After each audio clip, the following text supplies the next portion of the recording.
তো আজকের যার জন্য বাবা রাবণ তো লঙ্কার মাটিতে ত্রিকালদর্শী ত্রিসন্ধ্যা গায়ত্রী করে, সেই রাবণ কোনদিন ভোগ করার জন্য নয়। রাবণের একটা প্রতিজ্ঞা ছিল, সমস্ত নারী আমাকে পাওয়ার জন্য কাঁদে, আর তুমি সীতা হতে পারো, তুমি ভগবানের ঘরণী হতে পারো, তুমি যতদিন না আমাকে গ্রহণ করবে আমি তোমাকে ছুঁয়েও দেখব না। এটা ছিল রাবণের প্রতিজ্ঞা।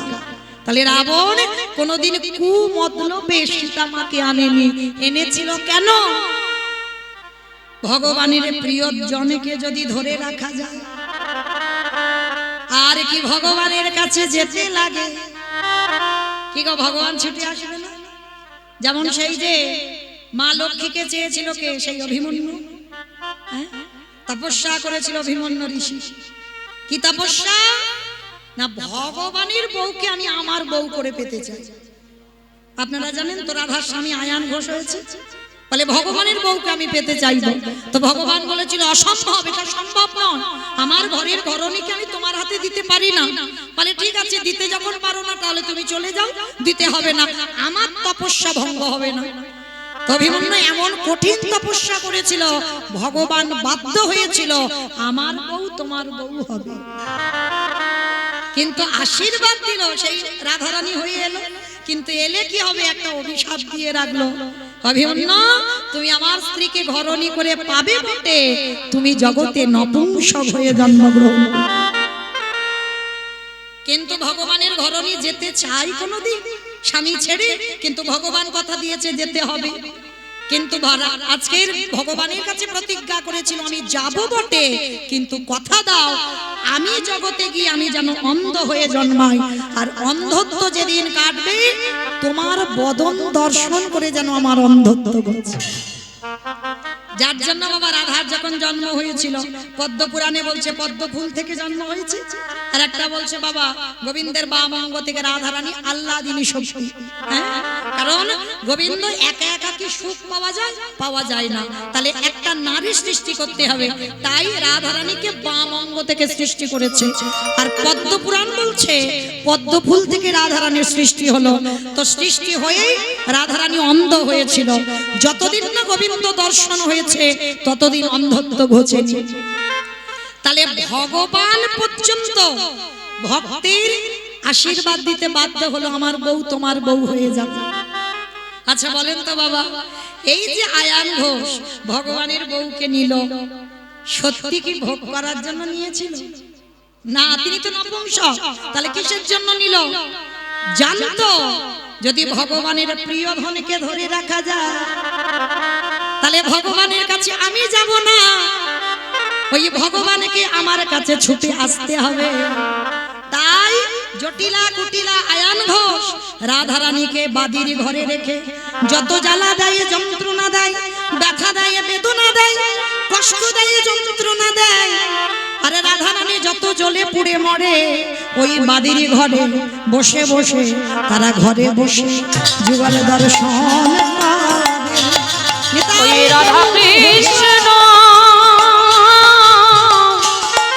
ওই রাধা কৃষ্ণ চরণ যুগল ঘরে বসে দর্শন পাবে।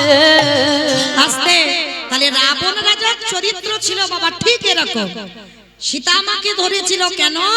আমি যাব না রামচন্দ্রের কাছে, রাম আসবে লঙ্কার মাটিতে, এটাই তার প্রতিজ্ঞা।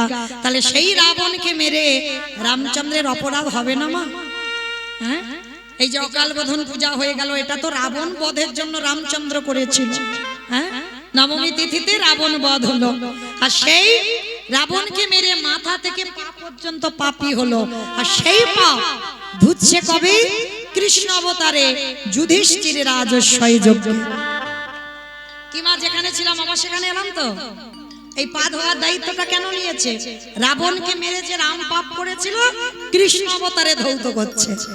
এইবার আমার ভগবান দরজায় দাঁড়িয়েছে, অগ্নিদেব, পবনদেব, বরুণদেব, ইন্দ্র, ইন্দ্রাণী, ব্রহ্মা, সাবিত্রী, শিব, দুর্গা সব পরপর লাইনে আছে, আর কৃষ্ণ একে একে ডাকে পা ধোয়ায় আর যজ্ঞের ভিতরে ঢোকে। এমন সময় জগৎ জননী মা দুর্গা বাবা ভোলানাথকে ডাকছে, প্রাণনাথ, ও প্রাণনাথ, এদিকে এসো, এদিকে এসো। আমায় ডাকছিলে? হ্যাঁ, তোমারে ডেকেছি, এদিকে এসো। বলো কি বলছো? চলো, কৃষ্ণ পা দুটো ধোয়াবে, চলো এবার আমাদের পালা, আমরা পা দুটো ধুইয়ে নিই। বাবা পরম বৈষ্ণব তো হেসে বলছে, পার্বতী তোমার মাথার ঠিক আছে তো? কৃষ্ণ পা ধোয়াবে আর আমাদের পা দুটো বাড়িয়ে দেব? শোনো, তোমার যদি ইচ্ছে করে তো তুমি লাইনে দাঁড়াও, আমার পা তো আমার কৃষ্ণ ধোয়াতে পারবে না। মা দুর্গাকে লাইনে রেখে বাবা প্যান্ডেলের বাইরে চলে গেছে, মানে রাজস্বই যজ্ঞের যে প্যান্ডেল, এ প্যান্ডেল নয়, তা প্যান্ডেলের বাইরে চলে গেছে। আর বাইরে গিয়ে মনে মনে ভাবছে, কৃষ্ণের চোখে ধুলো দিয়ে যজ্ঞে যাব। আচ্ছা বাবা, আপনারা বলেন সম্ভব? আমার চোখে ধুলো দেওয়া সম্ভব?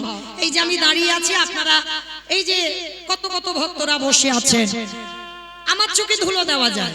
কে কীর্তন শুনছে, কে শুনছে না, কে গল্প করছে, কে পাকার বাতাস খাচ্ছে, আবার কে বসে বসে আমি দেখতে পাচ্ছি না। কিন্তু যে ছেলেটা মন্দিরে বাঁশিটা বাজাচ্ছে, কি গো, খাতা কলমে হিসেব হয়ে যাবে কে কি করলো হরিবাসরে বসে, আমাকে কিছু করতে হবে না। এইবার ভগবান কি করেছে, হেঁট হয়ে পা ধোয়াচ্ছে, আর বাবা প্যান্ডেলের বাইরে গিয়ে মনে মনে ভাবছে, কৃষ্ণের চোখে ধুলো দিয়ে যজ্ঞে যাব। সম্ভব? তার চোখ তো ঘুরে ঘুরে বেড়াচ্ছে চারদিকে। যেমন বাবা সেই যে দেবরাজ ইন্দ্র গুরুপত্নী হরণ করেছিল, অহল্যা সতীত্ব নাশ করেছিল না, আর নাশ করতে গুরুদেব গৌতম মুনি অভিশাপ দিয়েছিল, তোর সর্বাঙ্গে হবে ভোগ চিহ্ন। আর সেটাই আশীর্বাদে, কান্নাকাটি করার পর আশীর্বাদে হলো সহস্র চোখ, মানে হাজার চোখ। ইন্দ্রের শরীরে হাজার চোখ, কিন্তু তার থেকেও আমার ভগবানের শরীরে আরো চোখ বেশি। তা আড়ালে গিয়ে ভোলানাথ কি করেছে বাবা, কৃষ্ণের চোখে ধুলো দেবে। কি করে দেবে? আড়ালে গিয়ে আমার বাবা ভোলানাথ দুম করে একটা কুকুর হয়ে, আর কুকুর হয়ে মনে মনে ভাবছে, কৃষ্ণের ওই পায়ের তলার ভিতর থেকে গলে চলে যাব। আর মায়েরা, আমরা যারা ভগবানের কাছে মানত করি না, মূর্খ বলে মানত করি। যারা জ্ঞানী ভক্ত তারা মানত করে না, কারণ তোমার যে মনের কি ব্যথা বেদনা, তিনি যদি অন্তর্যামী হয়, তিনি জানে না তোমার মনের কথা। তোমার কি ঢেড়ি পিটিয়ে বলতে হবে, ঠাকুর আমার ছেলেটা যেন পাস করে, ঠাকুর আমার স্বামী যেন ভালো হয়, ঠাকুর আমার বউ যেন ফিরে আসে, বলতে হয়? তোমার মনের কথা তোমার ভগবান সব জানতে পারে। শুধু বললেন, ডাকার মতো ডেকে যা, ভালোবাসার মতো বেসে যা, চাইতে হবে না, ফলের আশা করিস না, ফল দেবার মালিক আমি, সময় মতো ঘরে পৌঁছে দেব। নিতাই গৌর প্রেমানন্দে। তো এইবার ভগবান কি করেছে বাবা, সত্য শুনতে পাচ্ছে। এবার ইচ্ছে করে ভগবান পা দুটোকে ফাঁকা করে দিয়েছে, আর বাবা ভোলানাথ পিছন থেকে কুকুর হয়ে গুটি গুটি পায়ে আসছে। আর এসে সবে মাত্র মাথাটাকে, আর যেই না পায়ের তলায় দিয়েছে, কৃষ্ণ দুটো হাঁটু নিয়ে কানের কাছে, এইবার দেখ কেমন লাগে। আর যেই না কুকুরের কানের কাছে দিয়েছে, কুকুর কি করবে? কেউ কেউ করবে না, বারবার বলছে, কৃষ্ণ ছেড়ে দে, কৃষ্ণ ছেড়ে দে, কৃষ্ণ ছেড়ে দে। বলে ছাড়বো বলে ধরি না। হে বৈষ্ণব গোসাই, ও হে বৈষ্ণব গোসাই, তোমার মতো বৈষ্ণবের দুটো চরণ ধোয়ালে বোধহয় কম হতো, তাই তো কৃপা করে করুণা করে আমার জন্য আরো এক্সট্রা দুটো জুড়ে দিয়েছো। আমা বুঝেছো? শিব ঠাকুরের কটা পা? দুটো। আর কুকুরের পাঁচটা পা, চারটে পা। ভগবান বলছেন, রাবণকে মেরে যে পাপ করেছি, তোমার মতো বৈষ্ণবের দুটো পা ধোয়ালে কম হবে, ওই জন্য আমার জন্য আরো দুটো জুড়ে দিয়ে আরো এক্সট্রা করেছো। এবারে দাও দাও চরণ তুমি বাড়াই দাও। বলে ও হে আমার বৈষ্ণব গোসাই, দাও দাও চরণ বাড়াই দাও। বলি এই চরণ ভিদে ধরি না, বলে দাও দাও চরণ বাড়াই দাও। বলি তুমি চরণে ছাড়া আমি আর তো চরণ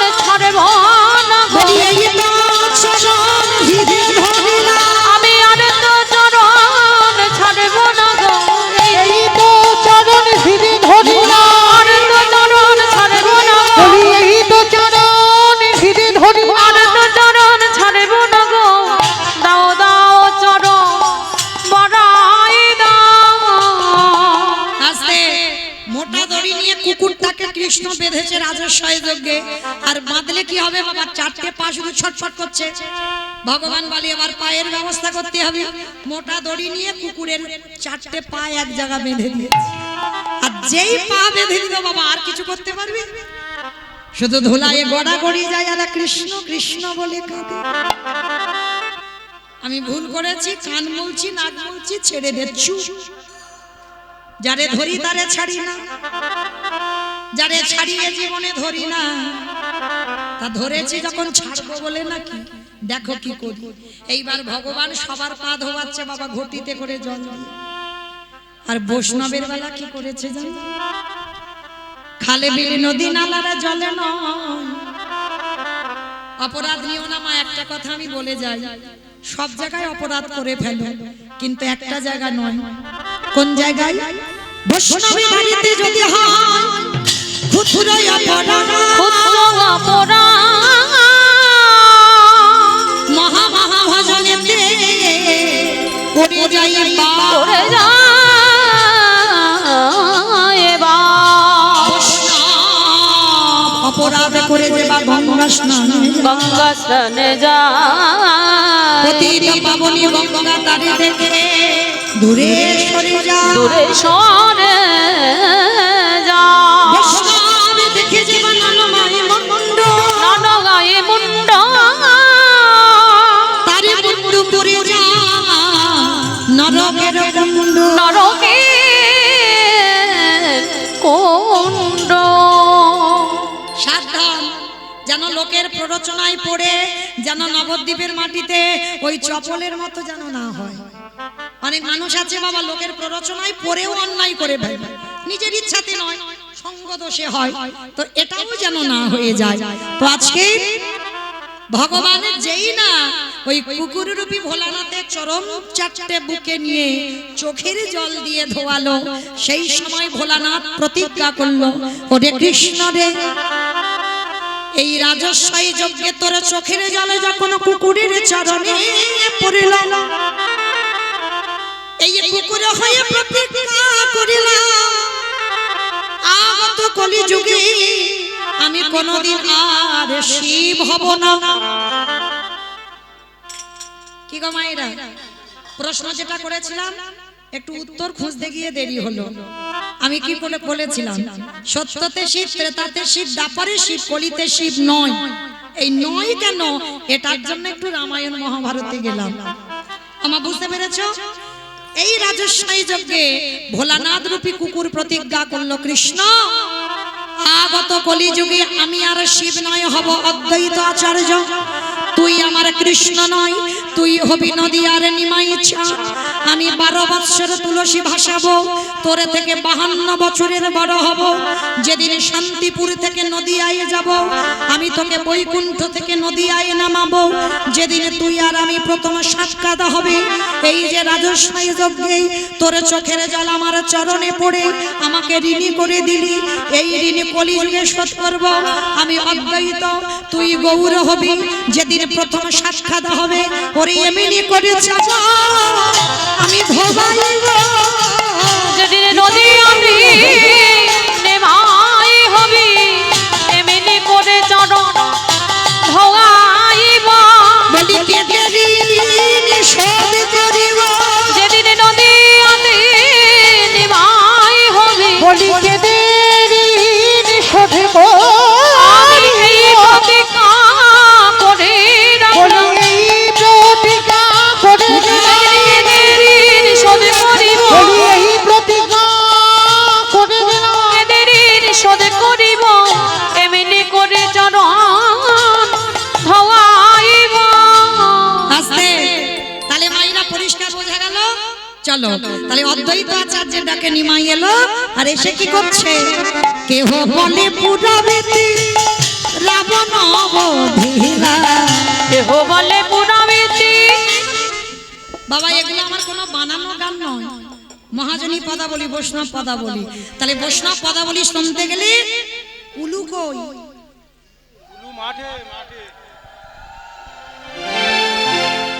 কেহ বলে পুরাবেতি রাবণ বধিরা। কেহ বলে পুরাবেতে আমার গোড়াই গৌরা গৌরা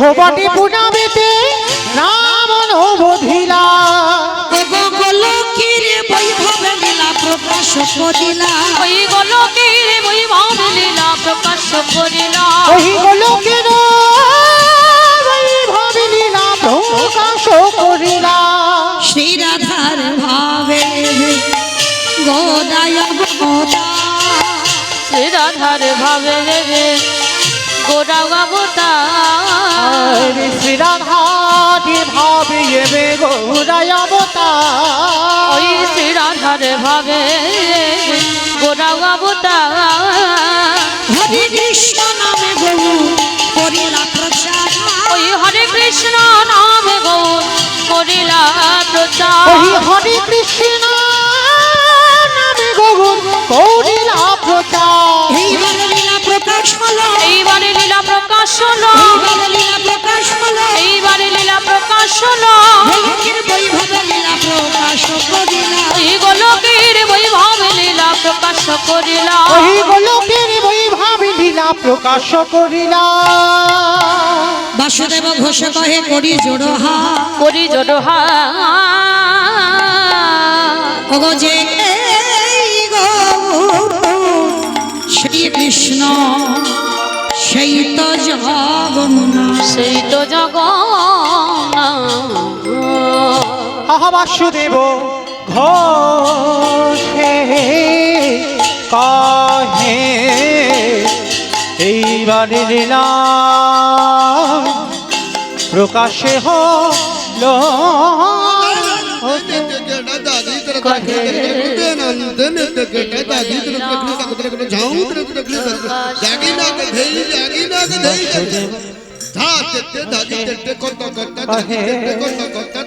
এইবারে লীলা প্রকাশ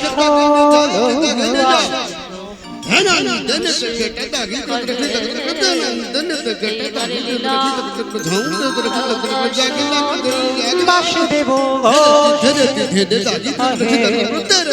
এইবারে লীলা প্রকাশ ঘোষে কহে এইবার লীলা প্রকাশ হলো বাসুদেব ঘোষে কহে এইবার লীলা প্রকাশ হলো বাসুদেব ঘোষে করে এবার লীলা প্রকাশ হলো বাসুদেব ঘোষে কহে এইবার লীলা প্রকাশ হলো রে ওগো বাসুদেব ঘোষে কহে জনিতাই চলুন এবার আমরা যাই একটু বৃন্দাবন। তো এতক্ষণ নবদ্বীপে যখন ছিলাম বাবা দেখে একবার সবাই মিলে প্রেম সে বলেন তো গৌর সুন্দরী কি জয় নবদ্বীপে ধাম কি জয় সচির নন্দন কি জয় ধ্বনিটা হলো কি জয় এটাও জয় বললাম ধ্বনিটা হলো কি এটা নাকি জয় রাধে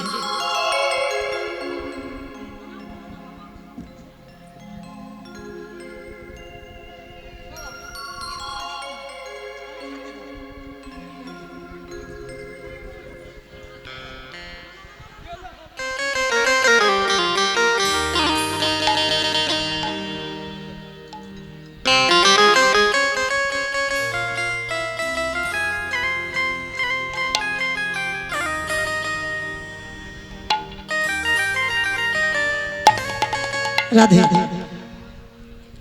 তো চলো মাইরা এত জোরে জয় দাও কত দূর শোনা যাবে বারাসাত বারাসাত যাবে যাবে যাবে বাহ। এই যে মনে স্পিড আছে বিশ্বাস এইটা রাখতে হবে যাবে কারণ আজকে সবাই দেখে হাত দুটো আমার নিতাই চাঁদ গৌর চাঁদের মতো তোলো তো দেখে একবার যাদের আছে তোলো যাদের নাই বলবো না কই এদিকে আমার দাদা ভাইরা যারা আছো চরণ ধরে বাবা একবার আত্মনিবেদন নববিধা ভক্তির মধ্যে এটা আমার জন্য নয় নববিধা ভক্তিতে শেষে বললেন আত্মনিবেদন সবাই আমার পিছনে ধসে যাচ্ছে কেন ধসার একটা ভালো নয় তোলো সবাই একসঙ্গে বলো গৌর সুন্দর কি নবদ্বীপে ধাম কি সচির নন্দন কি বিষ্ণু প্রিয়া কি নিতাই চাঁদ কি ভক্ত বৃন্দ কি হরিবাসর ধাম কি সাধু গুরু বৈষ্ণব কি